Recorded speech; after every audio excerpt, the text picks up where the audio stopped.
ఈ లోకంలో పుడుతూ వచ్చినారు, నీ తల్లి గర్భంలో నేను ఎవరేసి వచ్చినారు, నువ్వు ఎలాగ ఆవిర్భవిస్తూ వచ్చినావు, ఎలాగ లోకంలో జన్మింపు చేసి వచ్చినాడు దేవుడు. నీ తల్లిదండ్రులు కాదు అనుకుంటున్నావు, నేను తల్లిదండ్రులే అనుకుంటున్నాను. కానీ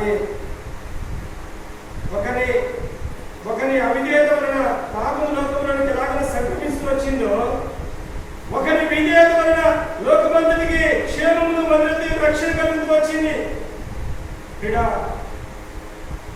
ఇది ఎవరి వల్ల కలుగుతుందంటే, నిన్ను కలగజేసిన దేవుడు ఎవరు?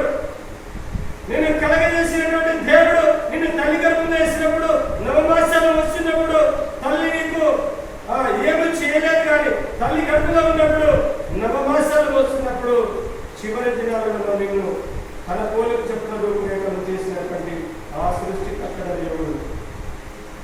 ఆ దేవుడు ఎవరైనా భూమిని ఆకాశాన్ని కలగజేసిన దేవుడు, ఈ సృష్టికి మూలకర్తైన దేవుడు. ఆయన మన పితరుల దేవుడు, మన తల్లిదండ్రుల యొక్క దేవుడు, ఈ భూమిని ఆకాశాన్ని కలగజేసే దేవుడు. ఆయనే మనకు తండ్రి. కనుక హృదయము అన్నిటికంటే మోసకరమైనది, అది బహుఘోరమైన వ్యాధి గలది, దాన్ని గ్రహించిన వాడెవడని లేఖనం సెలవిస్తానని. ఈ హృదయాన్ని గ్రహించేది ఎవరు?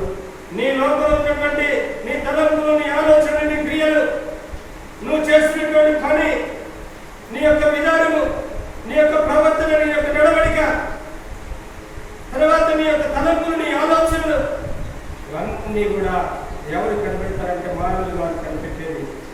క్రీడాలో ఈ రాత్రికాల సమయంలో నీతో దేవుడు మాట్లాడుతూ ఉన్నాడు.